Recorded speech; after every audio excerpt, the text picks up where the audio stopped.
आज आपण गावाकडे भेंडी चुलीवर कशा पद्धतीने करतात ते बघणार आहोत. तर मी स्वच्छ धुवून घेतलेली आहे भेंडी, चिरूनसुद्धा घेतलेली आहे आणि कांदासुद्धा कट करून घेतलेला आहे.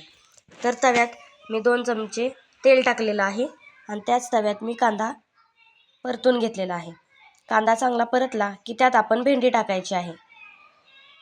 भेंडी पण कांद्यात परतून घ्यायची आहे. चवीनुसार मीठ टाकायचं आहे आणि इथं मी 2 चमचे चटणी टाकलेली आहे. तर चटणी, मीठ, भेंडी आणि कांदा हे चारही जिन्नस आपण एकत्र करून छानपैकी परतून घेणार आहोत. तर गावाकडेही याच पद्धतीने भेंडी केली जाते, म्हणजे आम्ही तर याच पद्धतीने करतो. आता याच्यात आपण शेंगदाण्याचं जे कूट आहे ते टाकून घेतलेलं आहे आणि यांनासुद्धा आपण एकत्र करून परतून घेतलेलं आहे. आता आपण याच्यावर झाकण ठेवू आणि 5 ते 6 मिनटं चांगलं वाफलून घेऊ.